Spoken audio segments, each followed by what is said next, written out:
Can you believe it? An ordinary person built a treehouse on a large riverside tree using just his hands and some bamboo, all while facing rising floodwaters.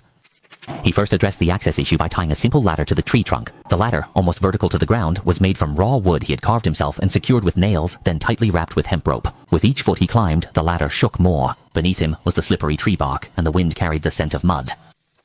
With gloves on, he carefully climbed, gripping the wood with his hands and stepping on the bamboo joints. His whole body seemed to merge with the tree. When he climbed to the fork in the tree trunk, he looked up at the rushing river and suddenly felt a sense of calm. He adjusted the bamboo discs to the appropriate length. The ground was covered with bamboo shavings and his hands were sweaty. He wove the bamboo into square frames and then tied them together with thick rope. When tying, he deliberately made a double knot at the joint and tightened it until the rope creaked to the left, the sound resembling a heartbeat, like a promise. It was the most dangerous task, requiring him to maintain balance. While tying the rope to secure it, there was just air beneath, no solid ground, each time he secured a bamboo piece.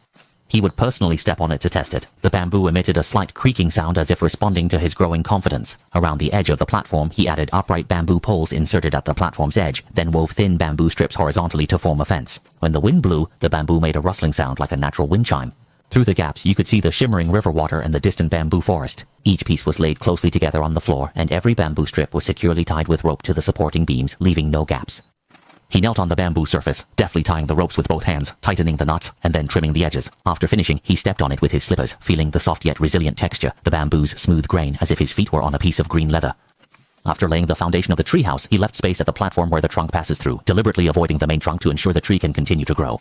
Thicker branches mean more stable support. He leaned on the tree, holding a thick branch with one hand and handing up the bamboo with the other. Each time the shoulders must rely on the body's center of gravity to balance. The second level of the treehouse gradually extends from the treetop like this. The ladder is not wide, but each step is stable. The upper level begins constructing the framework of the house, using thick bamboo to set up the wall frame, with the corners interlaced and tied securely with wire. The roof is A-shaped, with the sloping beams meeting at the top, resembling the gesture of hands clasped together. He used the traditional bamboo weaving method, splitting the bamboo into thin strips. Sitting cross-legged on the platform, he wove them in one by one.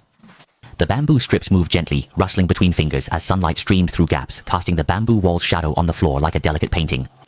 The roof was covered with green corrugated iron sheets. They were lifted up piece by piece and securely fastened with nails, blending almost seamlessly with the surrounding bamboo grove. From a distance, it looks as if the treehouse naturally grew out of the tree. After finishing the roof, he checked each connection point, especially the waterproofing at the corners. Transparent adhesive fills the gaps, and anti-rust paint is applied on the nails. Door and window spots on the walls are reserved, with bamboo strips woven horizontally for windows. It allows ventilation while giving shelter. The bird and mouse house structure is taking shape, and he's doing the final reinforcements. Use hemp ropes to pull diagonally from the trunk base to the platform's underside, locking the whole structure like a spider web.